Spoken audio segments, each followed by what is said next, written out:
Bu adamla tanış olun. Adı Sadamichi Hirasawa idi və onun sənəti rəssamlığı idi. Rəssam olmasına baxmayaraq, o 1948-ci ildə bank qarət etmiş və qurbanlarının sayı 10 nəfər olmuşdu. Və bu heç də adi qarət deyildi. Buna ideal cinayət də demək olardı, çünki bu hekayəni öyrəndikcə insanın belə bir şeyi necə fikirləşə biləcəyinə inanmaq çətindir. Amma hər şey o qədər də sadə deyil, çünki onun bu işdə əlinin olub-olmaması barədə hələ də mübahisələr davam edir. Bu isə Yaponiya tarixindəki ən böyük qarətin araşdırılmasından bir fotodur. Həmin qarət zamanı 300 milyon yen oğurlanmışdı və bu hekayəni də sizlərə bugün danışacağam. Göründüyü kimi bu bir qədər qeyri-adi formatdır. Bir videoda 2 hekayə olacaq. Başlayaq isə rəssamın hekayəsindən. Bu cinayəti anlamaq üçün onun dövrünün kontekstinə daxil olmaq lazımdır. Bu müharibədən sonraki dövr idi və o zaman hər hansı cinayəti törətmək üçün ən effektiv silah zəhər sayılırdı. Zəhər ölümü səssiz həyata keçirməyə imkan verir və birdən-birə bir neçə adamı o dünyaya yola sala bilirdi. Üstəlik zəhəri verən şəxs qana bulaşmır və istifadə etdiyi silahda barmaq izləri qoymurdu. Müharibədən sonraki illərdə Yaponiya xaos içində idi. Yapon şəhərləri uzun müddət idi ki, xarabalıqlarda qalırdı. Qida və dərman çatışmamazlığı və həmçinin Amerika işğalçı qüvvələrinin hakimiyyəti, bunlar hamısı birlikdə sadə Yapon əhalisinin həyatını biraz daha ağırlaşdırır və əziyyətlərini daha da artırırdı. Hər yanda hökm sürən antisanitariya şəraiti bir-birinin ardınca epidemiyalara səbəb olur və insanlar daim hansısa xəstəliyin qurbanı olmaq qorxusu ilə yaşayırdılar. Bəhs edəcəyimiz cinayətkar da bundan istifadə etmək qərarına gəlmişdi. 26 yanvar 1948-ci ilin axşamı Tokionun Toshima rayonundakı Teikoku bankının şöbəsinə ağ xalat geymiş naməlum şəxs daxil oldu. O özünü epidemiolog kimi təqdim etmiş və demişdir ki, Səhiyyə Nazirliyinin tapşırığı ilə gəlib. O bildirmişdir ki, bankın yerləşdiyi ərazidə dizenteriya virusu hökm sürür və bütün bank işçiləri onun gətirdiyi dərmanları qəbul etməlidirlər.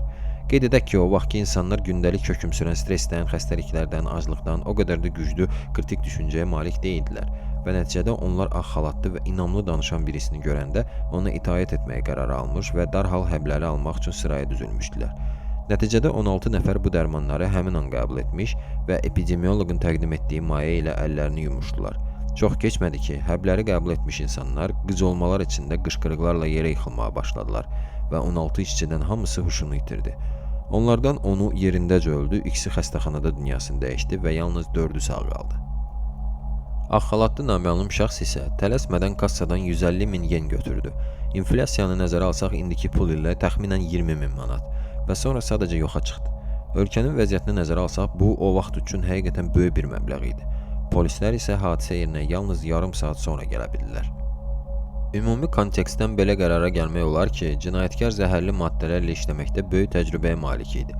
Təşkil edilmiş ekspertiza ölənlərin qanında sianid zəhərlənməsini müəyyən etmişdi. Dərhal qatilin axtarışına başlanmışdı.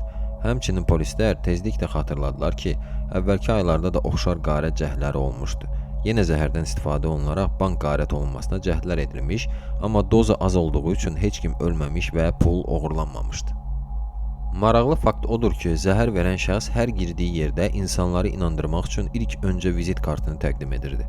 Ümumiyyətlə, vizit kartı mübadiləsi həmişə Yapon işgüzar mədəniyyətinin ayrılmaz bir hissəsi idi. O bir dəfə saxta vizit kartı qoymuş, 2 dəfə isə Səhiyyə Nazirliyinin əməkdaşı Shigeru Matsui adına kartlar istifadə etmişdi. Əlbəttə, əsl Matsui heç bir şeydə günahkar deyildi. Sadəcə çox güman qatil daha əvvəllər ən azı 2 dəfə onunla vizit kartı mübadiləsi etmişdi. Qeyd edilən şəxs, yəni Matsui, bütün aldığı vizit kartlarını saxlayır və arxa tərəfinə vaxt və tarix yazırdı. Bu, polislər üçün böyük bir uğur idi, çünki nəticədə şübhəlilərin dairəsi təxminən 100 nəfərə qədər daralmışdı. Tezliklə polislər bu 100 nəfərin içindən daha şübhəli bilinən 56 yaşlı rəssam Sadamichi Hirasawaya çıxdı. O, öz dövründə kifayət qədər tanınmış rəssam idi və dəfələrlə prestijli mükafatlar almış və sərgilər keçirmişdi. Yapon ənənəsinə uyğun olaraq onun poetik ləqəbi də var idi, üfüq çəkən rəssam. Hirasavanın dövründə rəssamlar çox pul qazanmırdılar. Həqiqətən də sağ qalmaq üçün mübarizə aparırdılar. Əldə etdikləri bacarıqları yalnız rəsm çəkmək üçün deyil, həm də yaxşı iş tapmaq və gəlirli sahədə tələbatlı mütəxəssis olmaq üçün istifadə etməyə çalışırdılar. Beləliklə, xaraba qalmış Yaponiyada hətta çox istedadlı insanlar da acınacaqlı həyat sürməyə məcbur idilər. Polislərin düşüncəsinə görə Hirasawa zəhərdən istifadə edərək arzuladığı daha yaxşı həyatı əldə etməyə çalışmış, buna görə də bu yolla bankı yarmaq qərarına gəlmişdi. Beləliklə, axtarış zamanı rəssamın evində 160 min yen tapıldı və o özü də cinayətə etiraf etdi. Amma daha sonra etirafından tezliklə imtina etmiş və qeyd etmişdir ki, istintaqçılar ona işgəncə verərək bu etirafı əldə etmişdilər. Müvafiq uyğunsuzluqlar bununla bitmirdi. Bankdan sağ qalanlardan ikisi Hirasavanı tanımır, ikisi isə bu o deyil demişdi. Nəticədə məhkəmə onu günahkar hesab edib ölüm cəzasına məhkum etdi. Lakin sübutların zəifliyi səbəbindən cəza təxirə salındı.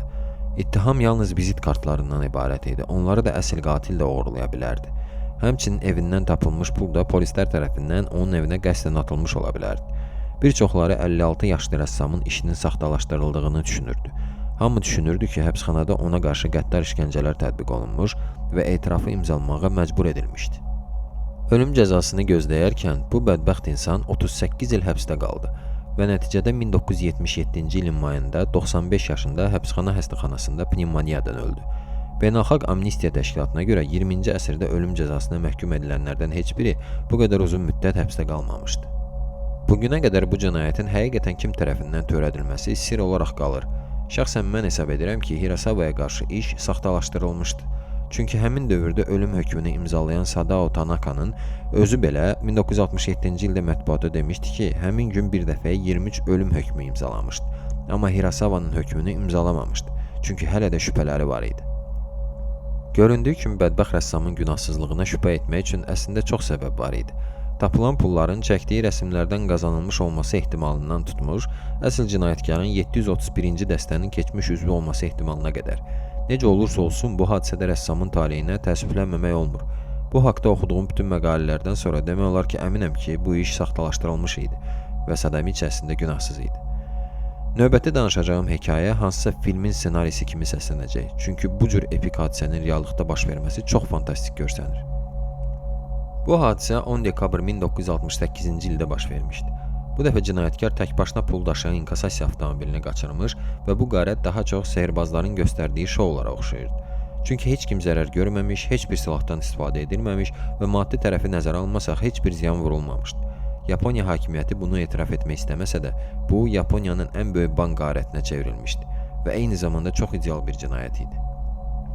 Əsas oğurluq baş verməmişdən əvvəl cinayətkar bu işə hazırlıqla başlamışdı. 6 dekabr 1968-ci ildə Kakabunji bankının şöbə müdürü öz poçtuna daxil olan məktubları nəzərdən keçirirdi. O növbəti məktubu açarkən onu soyuq tər basmışdı. Bu məktubda bəzi sözlər əl ilə yazılmış, bəziləri isə müxtəlif qəzet və jurnallardan kəsilib yapışdırılmışdı. Məktubda ona əmr olunurdu ki, ertəsi gün axşama qədər 300 milyon yen miqdarında məbləği göstərilən yerə göndərsin. Əks halda cinayətkar onun evini və işlədiyi bankı partladacağını bildirirdi. Bundan narahat olan müdür dərhal polisə xəbərdar etdi. Polis pulun verilməli olduğu yerin ətrafında tələsik tələ quraraq orada 50 nəfərlik polis qrupu yerləşdirdi. Amma nəticədə heç kim gəlmədi. Buna görə də polislər məktubu uydurma hesab edib araşdırmanı dayandırdılar. Baş verənlərdən 4 gün sonra 10 dekabr 1968-ci il tarixində səhər saat 9:30-da böyük qara Nissan Cedric sedanı Kakabunji bankının qarajından çıxdı. Həmin gün güclü yağış yağırdı. Avtomobildə 4 silahı olmayan bank əməkdaşı var idi və onlar gərgin idilər. Gərgin olma səbəbləri isə avtomobilin bagajında 3 metal qutuların hər birində isə 100 milyon yen, yəni ümumi olaraq 300 milyon yen məbləğində pulun olması idi. İnflyasiyanı da nəzərə alsaq, bu 2026-cı il üçün təxminən 11-13 milyon manat arası məbləğ edə bilərdi. Avtomobil bank qarajından çıxan kimi tək başına və heç bir silahlı müşahid olmadan hərəkət edirdi. O zaman Yaponiya bankları üçün adi hal idi ki, böyük pulları adi, nişansız avtomobillərlə daşıyırdılar. Məntiq də belə idi ki, belə maşınlar daha az diqqət çəkir və heç kimin ağlına belə gəlmirdi ki, bu cür avtomobillərdə bu qədər böyük məbləğlər daşına bilər. Təyinat nöqtəsinə son 200 metr qalanda sürücü arxa güzgüdə avtomobilə ağ motosikletin yaxınlaşdığını görmüşdü. Motosiklet sürücüsü isə polis formasındaydı. Motosiklet bank maşınını qabaqlayaraq ona dayanmaq işarəsi vermiş və sürücü dayanaraq pəncərəni açmışdı. Polis motosikletdən düşərək maşına yaxınlaşır. Bank əməkdaşı nə olub soruşur və polis cavab verir. Bizə xəbər veriblər ki, sizin bankınızın binası və müdürünüzün evi partladılıb. Maşındakılar təəccüblə bir-birinə baxdılar. Əslində son məktubdan sonra bütün bank gözləyirdi ki, həmin o məktubda müdürə gəlinən hədə-qorxular reallığa çevrilə bilər. Daha sonra polis əlavə edir. Maşınınızda partlayıcı olduğuna dair əsaslar var. Tez çıxın. 4 qorxmuş əməkdaş dərhal maşından çölə çıxırlar. Polis həmin andaca maşını yoxlamağa başlayır. Öncə altına girib baxır. Qıraqda dayanan 4 əməkdaş maşının altından birdən alovun çıxmasının şahidi olurlar. Polis həmin dəqiqə maşının altından çıxaraq qışqırır, qaçın. Qorxuya düşmüş əməkdaşlar yaxınlıqdakı divarın arxasına gizlənirlər. Onlar divarın arxasından baxanda görürlər ki, cəsur polis maşına oturub gedir. Onlar ilk öncə nə mərd polisdir, həyatını riskə ataraq maşını partlayışın az zərər verəcəyi yerə aparır, deyə düşünürlər və partlayışı gözləyirlər. Amma partlayış baş vermir. Onlar sığındığı yerdən çıxanda baxıb görürlər ki, maşının daha öncə dayandığı yerdə siqnal raketinin qalıqları var.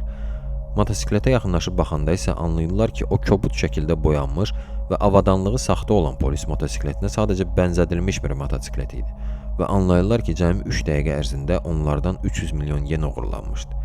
Hadisədən dərhal sonra bütün Tokyoda fövqəladə vəziyyət elan olunaraq bütün kəsişmələrdə nəzarət keçid məntəqələri qurulur. Polis bütün maşınları yoxlayırdı, amma cinayətkar artıq yoxa çıxmışdı. Polis cinayətkarın avtomobili sonradan dəyişdirdiyini və banka məxsus olan Nissanın üstünə brezent örtüyü çəkərək yol kənarında atıldığını müəyyən etmişdilər. Nəticədə polis bank əməkdaşlarının ifadələrinə əsaslanaraq cinayətkarın təsvirini, yəni fotorobotunu yaradaraq onu bütün ölkədə yaydılar. Şübhə doğuran hər evi gəzib soruşdular, amma heç bir həbs baş vermədi. Bu, Yaponiya tarixində ən böyük araşdırma idi. 780 min şəkil yayılmış, 110 min şübhəli dindirilmiş, 170 min polis iştirak etmişdi. 6 milyon barmaq izi yoxlanılmışdı, amma heç bir uyğunluq tapılmamışdı. Araşdırmanın ümumi xərci 900 milyon yen olmuşdu, oğurlanan məbləğin 3 qatı. 1988-ci ildə hadisənin üstündən 20 il keçdiyinə görə cinayət işinin araşdırılma vaxtı bitmişdi. Hal-hazırda 300 milyon yenlik bu qarətin üstündən 58 il vaxt keçsə də, o hələ də Yapon xalqının yaddaşında qalır və bir çox cavabsız suallar doğurur. Bəlkə də illər sonra bu cinayətin kim tərəfindən törədildiyi nəhayət aşkar olunacaq. Videonu sonuna qədər izlədiyinizə görə təşəkkürlər və daha maraqlı videolarda görüşənədək.